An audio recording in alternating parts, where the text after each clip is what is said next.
Hello everyone. मित्रों, हम RPSC second grade शिक्षक भर्ती के प्रथम प्रश्न पत्र के लिए मॉडल पेपर के ऊपर अध्ययन कर रहे हैं। इससे पहले शिक्षक भर्ती सेकंड ग्रेड के लिए एक मॉडल पेपर पर अध्ययन कर चुके हैं, तो वो वीडियो भी आप जाके देख लें। साथियों, आपको आरपीएससी सेकंड ग्रेड शिक्षक भर्ती के प्रथम प्रश्न पत्र के लिए 20 से 30 मॉडल पेपर मैं इसी यूट्यूब चैनल पे करवा दूंगा, तो आप मेरे साथ जुड़े रहें और अपने दोस्तों को भी जोड़ लें। मित्रों, ये सारे मॉडल पेपर आपके सिलेबस अकॉर्डिंग ही करवाए जा रहे हैं। नमस्कार, मैं राजेंद्र सभी का स्वागत करता हूं यूट्यूब चैनल कलाम सिविल सर्विस में। सभी दोस्त वीडियो को लाइक कर दें तथा शेयर कर दें और नए मित्र जुड़े हैं वो चैनल को सब्सक्राइब कर दें। मित्रों, कलाम सिविल सर्विस के नाम से टेलीग्राम चैनल बना हुआ है, तो उसको भी आप जाके ज्वाइन कर लें, जहां से आप वीडियो की पीडीएफ डाउनलोड कर सकते हैं। मित्रों, चलते हैं क्वेश्चनों की तरफ। पहला क्वेश्चन आपके स्क्रीन के ऊपर है दोस्तों। तो पूछा गया था कि दौलत खां का मकबरा कहाँ पे है, ये पूछा गया था आपसे। तो इसका आंसर हो जाएगा बुरहानपुर हो जाएगा दोस्तों। क्या हो जाएगा इसका आंसर? है बुरहानपुर हो जाएगा, जो कि मध्य प्रदेश में ये स्थान पड़ता है दोस्तों। अब बात कर लेता हूं दौलत खां। इब्राहिम लोदी जो था, लोदी वंश का अंतिम शासक था दोस्तों। ये इब्राहिम लोदी का चचेरा भाई था मित्रों, जो कि इब्राहिम लोदी ने लाहौर का गवर्नर बनाया था दौलत खां को। और ये जो इब्राहिम लोदी था, ये अपने दरबार में किसी का भी सम्मान इज्जत वगैरह नहीं करता था दोस्तों। और ये दौलत खां इससे परेशान था और इसने लेटर लिखा बाबर को, और बाबर को न्योता दिया भारत के ऊपर आक्रमण करने के लिए। और 1526 में आपको पता ही है बैटल होती है, पानीपत का प्रथम युद्ध होता है दोस्तों, है ना। तो ये था इसका दौलत खां का मकबरा पूछा गया है, तो बुरहानपुर हो जाएगा दोस्तों। चलते हैं क्वेश्चनों की तरफ मित्रों। पहला क्वेश्चन आपके स्क्रीन के ऊपर है। निम्नलिखित को सुमेलित कीजिएगा। पहाड़ियाँ दी गई है, उनकी ऊंचाई की दी गई है दोस्तों। तो पहाड़ियाँ दी गई है, उसकी ऊंचाई दी गई है। बाबाई जो है, इसकी बात कर लेता हूँ। ये है, इसकी जो ऊंचाई है वो 920 मीटर हो जाएगी दोस्तों। कितनी हो जाएगी? सॉरी, 920 नहीं, 780 हो जाएगी दोस्तों। कितनी हो जाएगी? 780 हो जाएगी मित्रों। अब बात कर लेता हूँ तारागढ़ की। तो तारागढ़ की ऊंचाई की बात करता हूँ। तारागढ़ अजमेर में पड़ती है, तो इसकी हो जाएगी 873 दोस्तों। कितनी हो जाएगी? 873 हो जाएगी मित्रों। अब बात कर लेता हूँ सायरा की। जो सायरा की हम बात कर रहे हैं, तो सायरा की हो जाएगी हमारी 920, उदयपुर में पड़ती है। और रोजा भाखर की बात कर लेता हूँ, ये सिरोही के अंदर है, 730 मीटर ऊंचाई पे दोस्तों। कितनी है? 730 मीटर ऊंचाई के ऊपर है। तो ये देख लीजिएगा, पहला इसका ऑप्शन मान लो, पहले का दूसरा, तो दूसरा इसके अंदर है, इसके अंदर भी है दोस्तों। ये दोनों काट दो इसको आप। तो अब बात कर लेता हूँ तारागढ़ जो अजमेर में थी, 873, इसकी बात कर लेता हूँ। तो 3 नंबर दोस्तों 1 नंबर ऑप्शन के अंदर है। तो ये हमारा ऑप्शन हो जाएगा सही दोस्तों। क्या हो जाएगा? हमारा ऑप्शन है सही हो जाएगा। चलते हैं अगले क्वेश्चन की तरफ मित्रों। कोपेन ने राजस्थान में उष्ण मरुस्थलीय जलवायु के लिए कूट का प्रयोग किया दोस्तों। कोपेन के अनुसार पूछा गया आपसे कौन से कूट का प्रयोग किया गया है, तो आप बताइएगा कौन से कूट का उपयोग किया गया कोपेन के अनुसार। तो वो हो जाएगा BWHW दोस्तों। किसमें पूछा गया है? उष्ण मरुस्थलीय जलवायु प्रदेश पूछा गया आपसे। तो क्या पूछा गया? उष्ण जलवायु प्रदेश पूछा गया।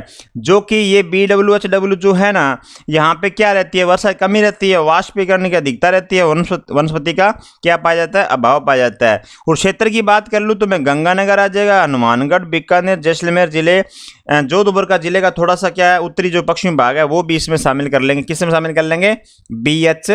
BWHW में दोस्तों शामिल कर लेंगे। कोपेन के अनुसार ये है उष्ण मरुस्थलीय जलवायु प्रदेश के लिए कूट। तो ये हो जाएगा। अगला क्वेश्चन देखिएगा। राजस्थान में पुग्गल नस्ल है दोस्तों, पूछी गई है। राजस्थान में जो पुग्गल है वो नस्ल किसकी है दोस्तों? बकरी की, भेड़ की, गाय की या ऊंट की दोस्तों? तो ये जो पुग्गल नस्ल है ये हो जाएगी आपकी, किसकी हो जाएगी? भेड़ की हो जाएगी मित्रों। किसकी हो जाएगी? भेड़ की नस्ल हो जाएगी। यह जो नस्ल है बीकानेर, जैसलमेर, नागौर जिलों में पाई जाती है दोस्तों। इसकी जो मध्यम या मोटी किस्म की ऊन प्राप्त होती है, किससे? पुग्गल जो नस्ल है इससे मध्यम या मोटी जो प्रकार की ऊन प्राप्त होती है पुग्गल नस्ल से दोस्तों। भेड़ की अन्य नस्ल की बात कर लेते हैं। चोकला, मालपुरी, सोनाड़ी, मारवाड़ी, नाली, मगरा, जैसलमेरी, खेरी व बागड़ी, ये क्या है? भेड़ की अन्य नस्लें भी है मित्रों, याद कर लीजिएगा इसको भी, है ना। चलते हैं अगले क्वेश्चन की तरफ। राजस्थान के जिलों का जनसंख्या आकार की दृष्टि से सही अवरोही क्रम दोस्तों कौन सा है? अवरोही क्रम डालना है तो सबसे बड़े से छोटे की तरफ चलेंगे दोस्तों, सबसे बड़े से छोटे की तरफ चलेंगे दोस्तों। तो जोधपुर अपना सबसे ज़्यादा जनसंख्या वाला है, तो उसके बाद अलवर हो जाएगा, इसके बाद नागौर हो जाएगा, इसके बाद क्या हो जाएगा? उदयपुर हो जाएगा मित्रों। पहला ऑप्शन हमारा क्या हो जाता है? सही हो जाएगा मित्रों। अगला क्वेश्चन देखिएगा, राजस्थान की वह नदी जो दक्षिण से उत्तर की ओर बहती है दोस्तों, ऐसी नदी का नाम बताना है जो आपको दक्षिण से किस तरफ बह रही है? उत्तर की ओर बह रही है मित्रों। जैसे मान लो ये राजस्थान का मानचित्र है, अब बात कर लेते हैं ऐसी नदी का नाम बताना जो दक्षिण से किसकी तरफ बह रही है? उत्तर की तरफ बह रही है। तो ऐसी नदी एक ही नदी है जो कि दक्षिण से उत्तर की तरफ बहती है, वो हो जाएगी हमारी कौन सी? चंबल नदी हो जाएगी मित्रों। चंबल नदी की बात कर लेता हूं मैं, ये जनापाव की पहाड़ियां पड़ती है मध्य प्रदेश में, वहां से निकलती है और चित्तौड़गढ़ में प्रवेश करती है। चित्तौड़गढ़ के बाद में कोटा, बूंदी, सवाई माधोपुर, करौली, धौलपुर में ये 6 जिलों में बहते उत्तर प्रदेश में जाके इटावा के पास में जाके यमुना नदी में मिल जाती है मित्रों। 966 किलोमीटर की कुल लंबाई है चंबल नदी की, थोड़ा सा याद कर लीजिएगा। उत्खात भूमि के लिए प्रसिद्ध है, चंबल बीहड़ भूमि के लिए भी ये नदी प्रसिद्ध हो जाती है आपकी दोस्तों। अब बात कर लेते हैं दोस्तों, कुछ नृत्य दिए गए हैं और ये कुछ जातियां दी गई है दोस्तों। कौन सा नृत्य कौन सी जनजाति करती है? तो आप देखिएगा, जो गैर नृत्य की बात कर लेता हूं दोस्तों मैं आपके सामने। जो गैर नृत्य है वो भील जाति करती है दोस्तों। कौन करती है गैर नृत्य?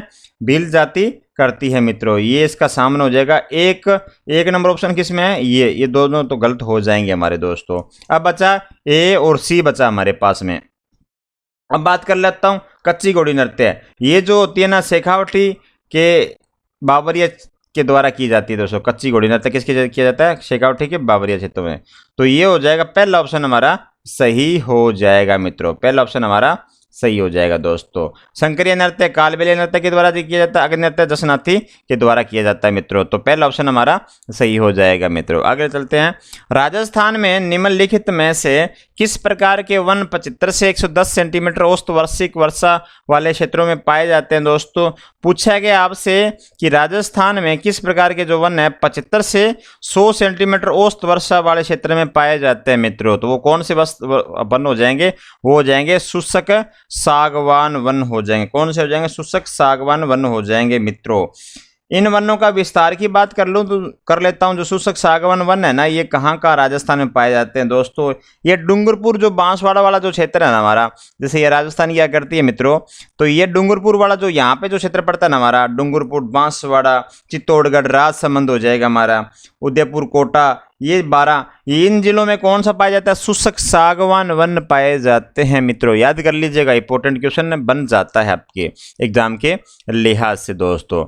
अब बात कर लेता हूं मैं, राजस्थान के किस जिले में कांच उद्योग स्थापित है दोस्तों? कांच उद्योग आपसे पूछा गया है, तो आप याद कर लीजिएगा, जो कांच उद्योग है उसके लिए मुख्यतः किस मिट्टी की आवश्यकता होती है? बालू मिट्टी की आवश्यकता होती है। किस मिट्टी की आवश्यकता होती है?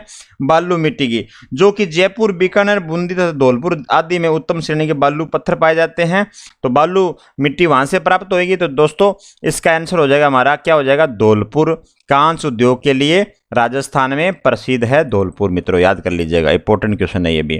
केंद्रीय शुष्क बागवानी संस्थान जहां स्थित है वह है दोस्तों। पूछा गया आपसे केंद्रीय शुष्क बागवानी संस्था कहां पर स्थित है, तो हमारा आंसर हो जाएगा, क्या आंसर हो जाएगा हमारा? हमारा आंसर हो जाएगा दोस्तों बीकानेर हो जाएगा। क्या हो जाएगा? बीकानेर हो जाएगा दोस्तों। ये जो केंद्रीय शुष्क बागवानी संस्थान है ये बींचवाल में स्थित है दोस्तों। बींचवाल आपने नाम सुना होगा बीकानेर के अंदर, तो वहां ये स्थित है। इसको 1993 में इसकी स्थापना करी थी कृषि अनुसंधान परिषद द्वारा दोस्तों। कृषि अनुसंधान परिषद के द्वारा इसकी स्थापना करी गई थी दोस्तों। अगला क्वेश्चन तरफ बढ़ते हैं। राजस्थान में वर्ष 2021-22 के दौरान पशुपालन विभाग द्वारा पेस्ट डेस्ट पेंटिंग्स रूमिनेट्स PPR रोग के नियंत्रण हेतु कितने भेड़ बकरियों का टीकाकरण किया गया था दोस्तों? कितने भेड़ बकरियों का टीकाकरण किया गया था? तो वो किया गया था 5,68,000, 5.68 लाख दोस्तों। ये डी नंबर आंसर हमारा क्या हो जाएगा? सही हो जाएगा दोस्तों। इतने भेड़ बकरियों का टीकाकरण किया गया था मित्रों। अगला क्वेश्चन देखिएगा। निम्नलिखित को सुमेलित किया गया, कर लीजिएगा। जिला दिया गया मित्रों, तो अब जिला और उसके पर्यटन स्थल दिए गए हैं मित्रों। क्या दिए गए हैं? जिला और पर्यटन स्थल की बात कर लेता हूं तो अलवर के अंदर कौन सा पर्यटन स्थल है, तो वो हो जाएगा हमारा, कौन सा हो जाएगा, पांडुपोल हो जाएगा दोस्तों। कौन सा हो जाएगा, पांडुपोल हो जाएगा। मित्रों पांडुपोल के बारे में थोड़ा सा आपको बता देता हूं, ये अलवर में स्थित है और पांडवों के अज्ञातवास के लिए प्रसिद्ध है दोस्तों। जो पांडव थे उनके अज्ञातवास के लिए यह प्रसिद्ध स्थान है मित्रों। हनुमान जी का मंदिर भी यहाँ स्थित है, जिसकी प्रतिमा जो है ना शयन मुद्रा में है दोस्तों। किस मुद्रा में, शयन मुद्रा में है दोस्तों। हनुमान जी का मेला लगता है यहाँ पे। और अब बात कर लेते हैं अजमेर के अंदर दोस्तों। अजमेर के अंदर बात कर लूं तो सोनी जी नसिया जो है ना पर्यटन स्थल, वो है अजमेर के अंदर दोस्तों। कहाँ पे है, अजमेर में स्थित है। यह इसे लाल मंदिर के नाम से भी जाना जाता है दोस्तों। किस नाम से जाना जाता है, लाल मंदिर के नाम से जाना जाता है। यह जैन संप्रदाय का प्रसिद्ध मंदिर है दोस्तों। किसका प्रसिद्ध मंदिर है, जैन संप्रदाय का प्रसिद्ध मंदिर है दोस्तों। अब बात कर लेते हैं बीकानेर में। बीकानेर में हो जाएगा हमारा कोलायत हो जाएगा दोस्तों। कोलायत जो पर्यटन स्थल है वो बीकानेर में स्थित है। यह जो है ना कपिल मुनि की तपोभूमि के लिए प्रसिद्ध है दोस्तों। किसके लिए प्रसिद्ध है, कपिल मुनि की तपोभूमि के लिए प्रसिद्ध है दोस्तों। यहाँ मेला बढ़ता है और गुरु नानक जी द्वारा उपदेश दिए जाने के कारण यह स्थान सिखों के लिए भी महत्वपूर्ण होता है दोस्तों। ये बात इंपॉर्टेंट लीजिएगा, गुरु नानक जी के उपदेशों के कारण यहाँ क्या ये स्थान किस लिए जाना जाता है, सिखों के लिए भी इंपॉर्टेंट बन जाता है। यहाँ एक बड़ा गुरुद्वारा भी बना हुआ है दोस्तों। क्या बना हुआ है, यहाँ पे एक गुरुद्वारा भी बना हुआ है दोस्तों। अब बात कर लेते हैं भरतपुर में। भरतपुर का स्तंभ हो जाएगा डीग से दोस्तों। डीग भरतपुर की प्राचीन राजधानी रहा है दोस्तों। यह कस्बा जल महलों के लिए प्रसिद्ध है दोस्तों, इसलिए इसको जल महलों की नगरी भी कहते हैं दोस्तों। जल महलों की नगरी कौन सी हो जाएगी, डीग हो जाएगी। तो देखिएगा पहले का चौथा हो जाएगा, चौथा एक के अंदर ये दोस्तों सी नंबर आंसर इसका राइट हो जाता है। अगला क्वेश्चन देखिएगा, निम्न में से कौन आहड़ के उत्खनन से संबंधित नहीं है मित्रों। पूछा गया आपसे कि आहड़ से संबंधित कौन सा नहीं है मित्रों। बात कर लेता हूं मैं आहड़। प्राचीन सभ्यता स्थलों में आहड़ प्रमुख है दोस्तों। जो प्राचीन सभ्यता स्थल थी उनमें क्या है, आहड़ प्रमुख है। उदयपुर के अंदर है ये। बनास नदी की जो सहायक नदी थी बेड़च नदी, उसके किनारे पे है ये दोस्तों। किसके किनारे पे है, बेड़च के सहायक, जो बनास की सहायक नदी थी बेड़च, उसके किनारे पे स्थित है दोस्तों। और इसको ताम्रवर्ती नगरी के नाम से भी जाना जाता है दोस्तों। किस नाम से जाना जाता है, ताम्रवर्ती नगरी के नाम से जाना जाता है। इसको अघाटपुर या घाट दुर्ग भी कहते हैं। सबसे पहले इसका उत्खनन हुआ था अक्षय कीर्ति व्यास के नेतृत्व में दोस्तों। किसके नेतृत्व में, अक्षय कीर्ति व्यास के नेतृत्व में। फिर 1956 में हुआ रतन चंद अग्रवाल के दोस्तों। फिर उसके बाद में किसके, एच.डी. सांकलिया के द्वारा दोस्तों। इससे जो संबंधित नहीं है उसकी मैं बात कर लेता हूं तो वो हो जाएगा बी.के. थापर हो जाएगा। कौन हो जाएगा, बी.के. थापर। इससे संबंधित नहीं है। ये इंसान संबंधित है, ये भी संबंधित है, ये संबंधित है, लेकिन संबंध कौन सा नहीं है, ये नहीं है। तो हमसे पूछा गया नहीं, तो हमने बी आंसर हम क्या कर देंगे, क्लिक कर देंगे मित्रों। अगला क्वेश्चन देखिएगा, प्रतिहार शासकों में रोहिल सिद्ध के नाम से जाना जाता था दोस्तों। कौन जाना जाता था रोहिल सिद्ध के नाम से, मैं बात कर लेता हूं। गुर्जर जो प्रतिहार शासक थे, ये 6वीं से लेकर 12वीं सदी तक इनका उत्तर पश्चिमी भारत में ये रहते थे दोस्तों। इनका शासन रहा था। गुर्जर प्रतिहार की 26 शाखाएं हुआ करती थी दोस्तों। कितनी शाखाएं थी, 26 शाखाएं थी, जिनमें से मंडोर जो अपनी शाखाएं थी वो प्रमुख शाखाएं थी दोस्तों। जो मंडोर शाखा है वो प्रमुख शाखा थी इनकी। तो अब बात कर लेते हैं कि रोहिल सिद्ध के नाम से कौन सा जाना जाता है, तो हरीश चंद्र जाना जाता है दोस्तों। कौन जाना जाता है, हरीश चंद्र जाना जाता है मित्रों। पृथ्वीराज रासो के लेखक कौन है दोस्तों, तो पृथ्वीराज रासो के लेखक कौन है, तो हो जाएंगे लेखक चंद्र बरदाई हो जाएंगे दोस्तों। कौन हो जाएंगे, चंद्र बरदाई हो जाएंगे। कौन हो जाएगा, चंद्र बरदाई हो जाएगा दोस्तों। पृथ्वीराज रासो का लेखक था दोस्तों चंद्र बरदाई दोस्तों। पृथ्वीराज विजय की रचना ज्ञानक ने पृथ्वीराज तृतीय के समय की थी दोस्तों। पृथ्वीराज विजय की बात कर लेते हैं तो वो ज्ञानक ने की थी दोस्तों, याद कर लीजिएगा, है ना। आगे बढ़ते हैं अगले क्वेश्चन की तरफ। अलाउद्दीन खिलजी द्वारा चित्तौड़ का नाम दिया गया दोस्तों। अलाउद्दीन खिलजी ने जब अटैक किया चित्तौड़ पे तो उसका नाम बदली कर दिया था उसको जीतने के बाद में। तो वो पूछा गया आपका क्या नाम किया था दोस्तों, तो वो हो जाएगा क्या, खिजराबाद हो जाएगा दोस्तों। क्या हो जाएगा, खिजराबाद हो जाएगा दोस्तों। ये आपका आंसर है, सही हो जाता है बी नंबर। बात कर लेते हैं 1303 की बात आई है। चित्तौड़ युद्ध में रावल रतन सिंह पर अलाउद्दीन खिलजी की विजय के बाद खिलजी ने क्या कर दिया, अपने पुत्र, जो इसका पुत्र था खिज्जर खां, उसके नाम पे चित्तौड़ का क्या कर दिया, किले का नाम बदल दिया दोस्तों। याद कर लीजिएगा, इसके पुत्र का नाम था खिज्जर खां, उसके नाम पे इसका नाम बदली किया था दोस्तों। 1303 की बात है दोस्तों, याद कर लीजिएगा, इंपॉर्टेंट बात है ये। अब आगे क्वेश्चन तरफ बढ़ते हैं। जोधपुर के राठौड़ नरेशों में अकबर का प्रबल विरोधी था दोस्तों। अब बात करते हैं जोधपुर जो डायनेसिटी थी, जोधपुर में डायनेसिटी किसकी कौन सी काम कर रही थी? राठौड़ कर रही थी दोस्तों। राठौड़ों में ऐसा नरेश का नाम बताना है जो अकबर का प्रबल विरोधी था दोस्तों। अकबर का प्रबल विरोधी कौन था तो आप बता दीजिएगा, आप पहुंच गए होंगे। ये यहाँ से क्वेश्चन अभी आरपीसी ज़्यादा उठा रही है तो ये क्वेश्चन भी इंपॉर्टेंट बन जाता है मित्रों। तो चंद्रसेन था। कौन था? चंद्रसेन था। कहाँ का? अकबर का प्रबल विरोधी, जोधपुर का ये राठौड़ शासक था चंद्रसेन दोस्तों। मारवाड़ का प्रथम शासक है जिसने अकबर का विरोध किया दोस्तों, याद कर लीजिएगा। मारवाड़ का प्रथम शासक है जिसने अकबर का विरोध किया दोस्तों, और पूरे शासनकाल में मुगलों से लड़ता रहा दोस्तों। पूरे शासनकाल में क्या किया? मुगलों से लड़ता रहा और अपना राज्य छोड़कर यहाँ चला गया, मेवाड़ तक शरण ले ली इसने, और वहां पे जाके इसने क्या किया? मुगलों पे अटैक करता रहा दोस्तों। इसे बात कर लूं, प्रताप का अग्रगामी भी कहते हैं, पथ प्रदर्शक भी कहते हैं, भूला बिसरा राजा भी कहते हैं मित्रों। किसको? चंद्रसेन को कहते हैं मित्रों। आगे क्वेश्चन तरफ बढ़ते हैं। चित्तौड़गढ़ साके का प्रत्यक्ष दृष्टा था दोस्तों। चित्तौड़गढ़ जो साका हुआ था उसका प्रत्यक्ष दृष्टा कौन था मित्रों? तो वो हो जाएगा आपका कौन हो जाएगा मित्रों? अमीर खुसरो हो जाएगा दोस्तों। अमीर खुसरो हो जाएगा मित्रों। कौन हो जाएगा? अमीर खुसरो हो जाता है। चित्तौड़गढ़ साका की बात कर लेता हूं मैं। चित्तौड़गढ़ जो साका हुआ 1303 ईस्वी में युद्ध हुआ था दोस्तों। प्रथम साके के लिए प्रसिद्ध है दोस्तों। अमीर खुसरो अलाउद्दीन खिलजी के साथ था दोस्तों। कौन था अमीर खुसरो? ये अलाउद्दीन खिलजी के साथ था दोस्तों, जो कि चित्तौड़गढ़ साके का प्रत्यक्ष दृष्टा था। तो कौन था? अमीर खुसरो। किसके साथ था? अलाउद्दीन खिलजी के साथ था मित्रों। आगे की तरफ बढ़ते हैं।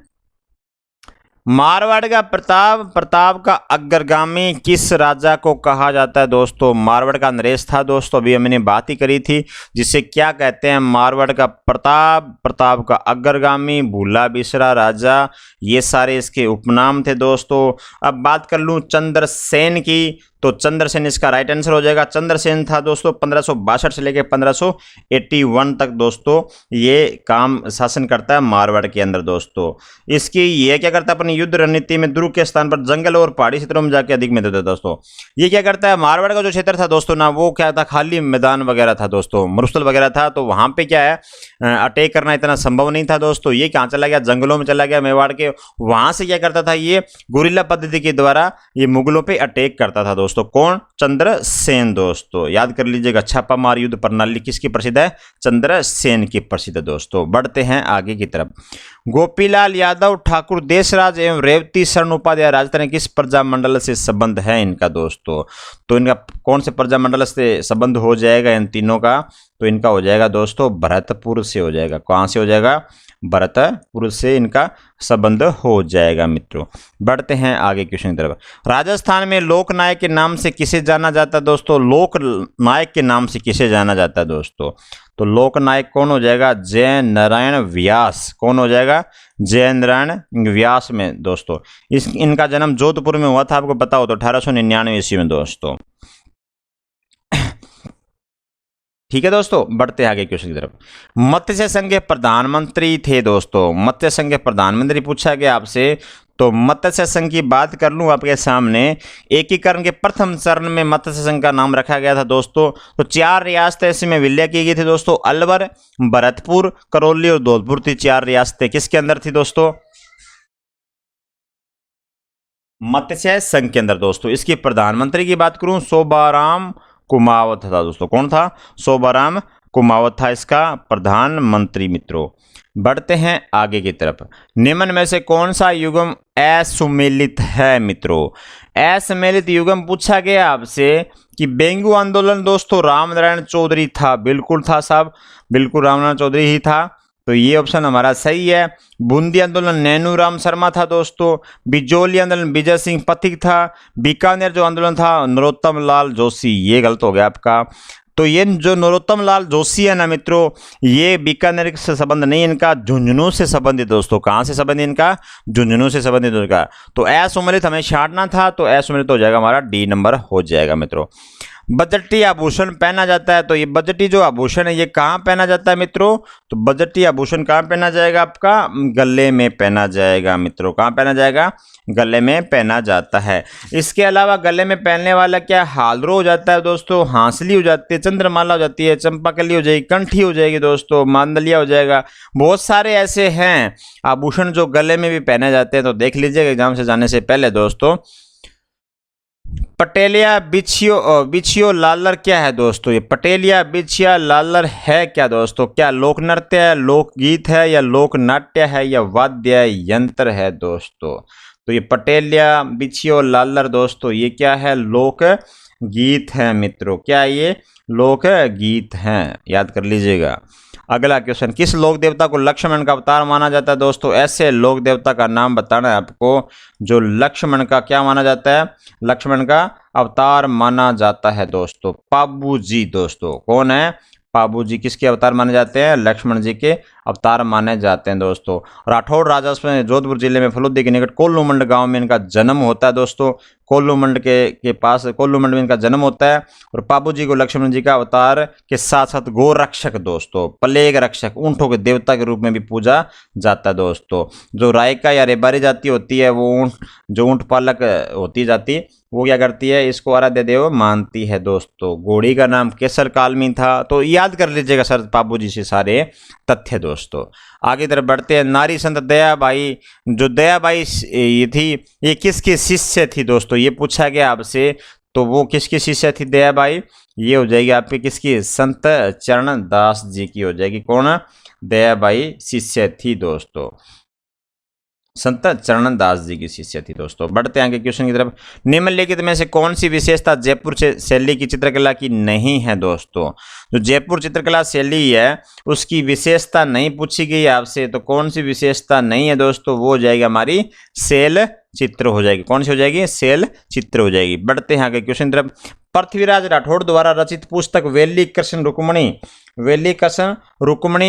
री किस भाषा में लिखी गई है दोस्तों? तो कौन सी भाषा में लिखी गई है मित्रों? तो वो हो जाएगी आपकी कौन सी भाषा? डिंगल। कौन सी भाषा हो जाएगी? डिंगल में लिखी गई है। कौन सी क्या लिखी गई है? पृथ्वीराज राठौड़ द्वारा वेली कृष्ण रुक्मणी। दोस्तों क्वेश्चन को लगा लो, इंपॉर्टेंट क्वेश्चन आने की संभावना पूरी है दोस्तों। डिंगल भाषा में लिखी गई है। पृथ्वीराज की सर्वोत्तम रचना है दोस्तों। क्या ये सर्वोत्तम सबसे अच्छी रचना है पृथ्वीराज राठौड़ की दोस्तों। अगला क्वेश्चन देखिएगा। एक तरफ मंदिर दिए गए हैं, दूसरा दिया गया है जिला दोस्तों। एक तरफ मंदिर है, दूसरा तरफ क्या दे रखा है? जिला दे रखा है दोस्तों। तो देखिएगा कामेश्वर महादेव का मंदिर कहाँ दोस्तों हो जाएगा? कामेश्वर महादेव का मंदिर हो जाएगा पाली में। कहाँ हो जाएगा आपका? पाली में हो जाएगा दोस्तों। शीतलेश्वर का मंदिर हो जाएगा आपका झालावाड़ में हो जाएगा। कहाँ हो जाएगा? झालावाड़ में। पिपला माता का जो मंदिर है वो हो जाएगा आपका जोधपुर में दोस्तों। और नीलकंठ का मंदिर कहाँ हो जाएगा आपका? अलवर के अंदर हो जाएगा। तो कौन सा ऑप्शन हो जाएगा हमारा? 4 3 2 1। 4 3 2 1 ये मिल गया हमें। तो 2 नंबर आंसर इसका राइट हो जाता है मित्रों। आगे की तरफ बढ़ते हैं। दादू पंत का साहित्य किस भाषा में संग्रहित है दोस्तों? जो दादू पंत का जो साहित्य है ना वो किस भाषा में है? तो वो भाषा कौन सी हो जाएगी? हमारी हो जाएगी ढूंढाड़ी हो जाएगी दोस्तों। कौन सी हो जाएगी? ढूंढाड़ी हो जाएगी मित्रों। ये लो ढूंढाड़ी कर देते हैं दोस्तों। आगे तरफ बढ़ते हैं। किस किले को तारागढ़ नाम से जाना जाता दोस्तों? ऐसे किले का नाम बताना है जिसे तारागढ़ के नाम से भी जाना जाता है मित्रों। तो वो कौन सा किला हो जाएगा जिसे तारागढ़ के नाम से जाना जाता है? तो वो हो जाएगा बूंदी का किला हो जाएगा दोस्तों। बूंदी का किला हो जाएगा। जो बूंदी का किला है ना वो पर्वत की ऊंची चोटी पर बना हुआ है दोस्तों, जिसकी वजह से क्या होता है? धरती से आकाश के तारे के समान दिखाई पड़ता है। धरती से देखते हैं ना तो आसमान में देखते हैं तो तारे के समान दिखाई देता है, जिसके नाम से क्या हो गया? इसका नाम तारागढ़ हो गया दोस्तों। इस किले का निर्माण बात कर लेता हूं तो मैं राव बर सिंह था जिसने इसका निर्माण कराया था 14वीं शताब्दी के अंदर मित्रों। आगे की तरफ बढ़ते हैं। 32 नंबर क्वेश्चन। राजस्थान में कपिल मुनि का मेला कोलायत में कब बढ़ता है दोस्तों? कपिल मुनि का मेला पूछा गया आपसे, कोलायत में कब बढ़ता है? तो वो कब बढ़ता है? कार्तिक पूर्णिमा को दोस्तों। कब बढ़ता है? कार्तिक पूर्णिमा को दोस्तों। कोलायत बीकानेर के अंदर ये स्थान है दोस्तों। यहाँ क्या बढ़ता है? कपिल मुनि का मेला बढ़ता कार्तिक पूर्णिमा को दोस्तों। निम्न में से किस देवी को शिशु रक्षक लोक देवी माना जाता है? ऐसी देवी का नाम बताना है जिसे शिशु रक्षक लोक देवी भी माना जाता है मित्रों। ऐसी देवी कौन सी हो जाएगी? महामाया माता हो जाएगी। कौन सी माता हो जाएगी? महामाया माता हो जाएगी। इसका मंदिर मावली पड़ता है दोस्तों, उदयपुर के अंदर, वहां पे इसका मंदिर है दोस्तों। यहाँ गर्भवती जो स्त्रियां होती है ना, वहाँ वो पूजा करती है दोस्तों। इसकी महामाया मंदिर की कौन पूजा करती है? गर्भवती स्त्रियां इसकी पूजा करती है मित्रों। अगला क्वेश्चन देखिएगा, राज्य के मानव अधिकार आयोग के में अध्यक्ष के अलावा अन्य कितने सदस्य हो सकते हैं दोस्तों? तो अध्यक्ष के अलावा पूछा गया आपसे, तो अध्यक्ष हो जाएगा, अध्यक्ष को लेकर 3 सदस्य होते हैं, तो अलावा कितने हो जाएंगे? 2 सदस्य और हो जाएंगे अध्यक्ष के अलावा मित्रों। अध्यक्ष के अलावा कितने सदस्य हो जाएंगे? और तो 2 सदस्य और हो जाएंगे दोस्तों। बढ़ते हैं आगे की तरफ।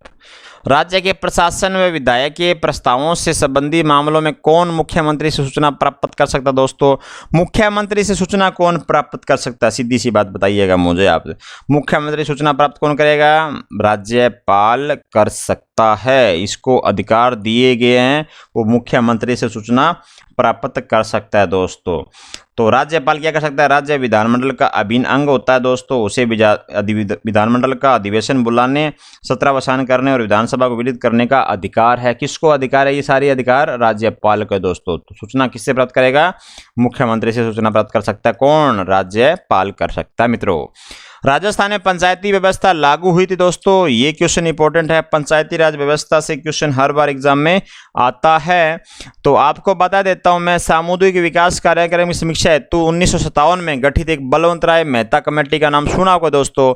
उसकी अनुशंसा के आधार पर ही लोकतंत्र विकेंद्रीकरण के लक्ष्य को प्राप्त करने के लिए त्रिस्तरीय पंचायती राज लागू करने का निर्णय लिया गया था आपको। और बता देता हूं पंचायती राज व्यवस्था का शुभारंभ 2 अक्टूबर 1959 पंडित जवाहरलाल नेहरू ने नागौर जिले के अंदर बगदरी गांव में इसका उद्घाटन होता है। तो बगदरी गांव को याद करिएगा, नागौर जिले के अंदर पड़ता है। 2 अक्टूबर 1968 पंडित जवाहरलाल नेहरू की अध्यक्षता में दोस्तों उद्घाटन करता कौन? पंडित जवाहरलाल नेहरू। किसकी? पंचायती राज व्यवस्था की दोस्तों। इंपॉर्टेंट क्वेश्चन बन जाता है। किसी राज्य की प्रशासनिक पदोस्पान के शीर्ष पर होता है दोस्तों। क्या शीर्ष पे होता है? तो इसका आंसर हो जाएगा मुख्य सचिव होता है शीर्ष के ऊपर दोस्तों। राजस्थान लोक सेवा आयोग के शब्द में निम्न कथनों पर विचार कीजिएगा। इसमें पूछा गया निम्न कथनों पर विचार करना है हमने। तो विचार हमारा देखिएगा, पहला ऑप्शन पढ़ते हैं हम। तो आयोग के अध्यक्ष एवं सदस्य तब तक अपने पद पर बने रहते हैं जब तक कि वह 6 वर्ष का कार्यकाल अथवा 60 वर्ष, ये गलत हो गया हमारा, 60 नहीं 62 वर्ष की आयु पूर्ण नहीं कर लेता है दोस्तों। तो ये गलत हो गया। इसका गठन 1 अगस्त 1949 को हुआ था दोस्तों, ये गलत बात है। इसका जो गठन हुआ था 20 अगस्त 1949, 20 अगस्त 1949, ये गलत हमारा। तो ये गलत बात हो जाएगी। 20 अगस्त 1949 को था। आयोग का सदस्य बनने के लिए कोई योग्यता निर्धारित नहीं की गई है, सिवाय इसके कि आद्य सदस्य केंद्र आद्य राज्य सरकार के अधीन 10 वर्ष तक पदासीन रहे हो दोस्तों। ये बात सही है। Doctor S.C. त्रिपाठी आयोग के प्रथम अध्यक्ष थे दोस्तों। तो प्रथम अध्यक्ष ये नहीं थे, S.K. घोष थे दोस्तों। कौन थे? S.K. घोष थे मित्रों। ये बात भी गलत हो जाएगी। तो केवल 3 नंबर ही बात सत्य है, केवल 3, ये ऑप्शन हमारा रहा, केवल 3 ही बात सही है दोस्तों। बढ़ते हैं आगे क्वेश्चन की तरफ। पंचायती राज व्यवस्था क्या है दोस्तों? स्थानीय सरकार की, स्थानीय स्वशासन की, स्थानीय प्रशासन की, ग्रामीण स्थानीय स्वशासन की दोस्तों। तो ग्रामीण स्थानीय स्वशासन की क्या है? ये पंचायती राज व्यवस्था है मित्रों। राज्य में संसदीय सचिव किसके समक्ष शपथ लेता है? यह प्रतिज्ञान करता है मित्रों।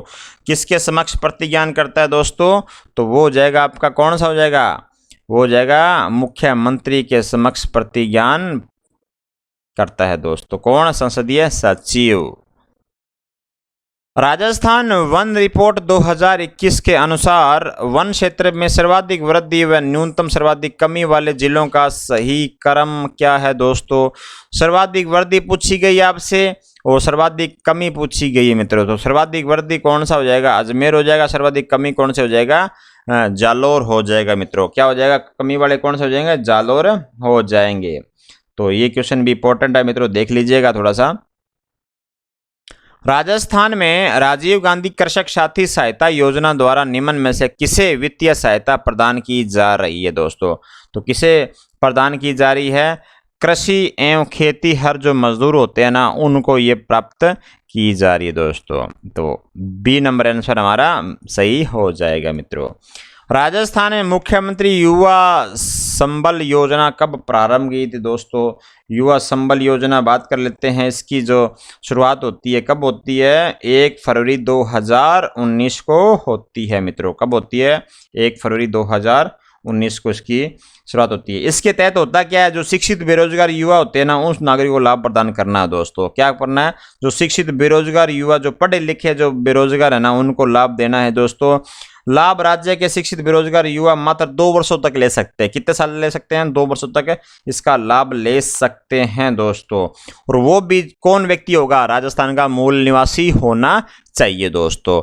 युवा संबल योजना की शुरुआत 1 फरवरी 2019 को होती है मित्रों। राजस्थान यूरेनियम खनन में प्रवेश करने वाला भारत का कौन सा राज्य बन गया है। तो भारत का राज्य बन गया कौन सा, तीसरा राज्य बन गया है मित्रों। कौन बन गया है, कौन बन गया है, राजस्थान बन गया दोस्तों। बढ़िएगा आगे की तरफ। भूजल के घटते स्तर को रोकने और इसके बेहतर प्रबंधन के लिए अटल भूजल योजना के अंतर्गत राजस्थान के कितने जिलों को चिन्हित किया गया दोस्तों। तो राजस्थान के 17 जिलों को चयनित किया गया दोस्तों। कितने जिलों को, 17 जिलों को चयनित किया गया है मित्रों। वर्ष 2022 और 23 के बजट घोषणा के अनुसार राजस्थान के शहरी क्षेत्रों में निवास करने वाले परिवारों को प्रति वर्ष कितने दिनों का रोजगार इंदिरा गांधी शहरी रोजगार योजना के अंतर्गत उपलब्ध करवाएगा दोस्तों। तो कितने दिन का हो जाएगा, 100 दिन का हो जाएगा। इंदिरा गांधी जो शहर के अंदर जो योजना चल रही है दोस्तों, वो किसके अंतर्गत चल रही है, इंदिरा गांधी शहरी योजना चल रही है। कितने दिन का रोजगार मिलेगा, 100 दिन का रोजगार मिलेगा मित्रों। ये क्वेश्चन भी इंपॉर्टेंट है आपके एग्जाम के लिहाज से दोस्तों। अब बात कर लेते हैं अगला क्वेश्चन। राजस्थान पुलिस दिवस 2022 के अवसर पर किस पुलिस थाने को सर्वश्रेष्ठ थाने का पुरस्कार प्रदान किया गया दोस्तों। तो सर्वश्रेष्ठ पुलिस थाने का पूछा गया आपसे, तो कौन सा थाना हो जाएगा सर्वश्रेष्ठ दोस्तों। ये हो जाएगा आपका कौन सा, जेतसर, गंगानगर में पड़ता है दोस्तों। ये थाना सर्वश्रेष्ठ थाने के रूप में इसको प्रदान किया है दोस्तों। हाल ही में क्या किया गया, जिलों में साइबर पुलिस थाने भी स्थापित किए गए हैं दोस्तों।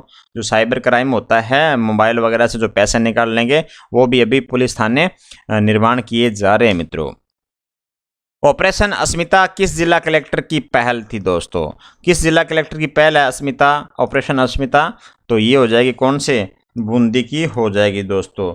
इसकी बात कर लेता हूँ, ऑपरेशन अस्मिता है क्या, ये बात भी आपको पता होनी चाहिए। जो अस्मिता ऑपरेशन अस्मिता है, वो देह व्यापार, ये जो देह व्यापार करते हैं उसको खत्म करने के लिए दोस्तों। और राजस्थान है ना, बूंदी जिला, उसके कलेक्टर कौन है, रेणु जयपाल दोस्तों। उसने ये अस्मिता योजना या ऑपरेशन शुरू किया है दोस्तों। राजस्थान सरकार द्वारा जनजातियों के विकास हेतु कौन सा कार्यक्रम चलाया जा रहा है दोस्तों। राजस्थान जो जनजाति हो रही है, उनका विकास कार्यक्रम, उनके विकास के लिए कौन सा कार्यक्रम चलाया जा रहा है। तो कौन कौन सा हो जाएगा हमारा, बिखरी जनजाति विकास परियोजना कार्यक्रम, ये भी चल रही है दोस्तों। मांडा, ये भी चल रही है। जनजाति उप योजना, ये भी चल रही है दोस्तों। तो 4 ऑप्शन इसके राइट हो जाएंगे मित्रों। राजस्थान में सर्वधर्म संभाव को बढ़ावा देने के लिए शेखावटी व गोडवाड़ पर्यटन सर्किट के विकास हेतु कितनी राशि परियोजना को मंजूरी प्रदान की गई है दोस्तों। कितनी राशि को मंजूरी प्रदान की गई है, तो वो हो जाएगी हमारी कितनी, 149.72 लाख है। 149.72 लाख को मंजूरी प्रदान करी गई है मित्रों। क्वेश्चन इंपॉर्टेंट है। आज का जो क्वेश्चन है देखिएगा, जापान में भारत के अगले राजदूत के रूप में किसे नियुक्त किया गया दोस्तों, इसका आंसर देना आपको किसमें, कमेंट बॉक्स में देना है दोस्तों। तो आप मुझे ये भी बता दीजिएगा कि इससे पहले जापान में कौन राजदूत रहे थे और अब किसको नियुक्त किए गए हैं, तो दोनों बता दीजिएगा। ये आंसर किसको देना है आपको, कमेंट बॉक्स में देना दोस्तों। तो क्लास कैसी लगी आप मुझे ये भी आप कमेंट बॉक्स में बता दीजिएगा। चैनल को सब्सक्राइब कर लें जो नए मित्र जुड़े हैं, और पुराने दोस्त वीडियो को लाइक तथा शेयर कर दें। और वीडियो कैसे लगी आप कमेंट बॉक्स में मुझे बता दें दोस्तों। और टेलीग्राम चैनल को भी ज्वाइन कर ले जो कि कलाम सिविल सर्विस के नाम से बना हुआ, जिसकी PDF आपको वहाँ से आप डाउनलोड कर सकते हैं मित्रों। तो थैंक यू सो मच।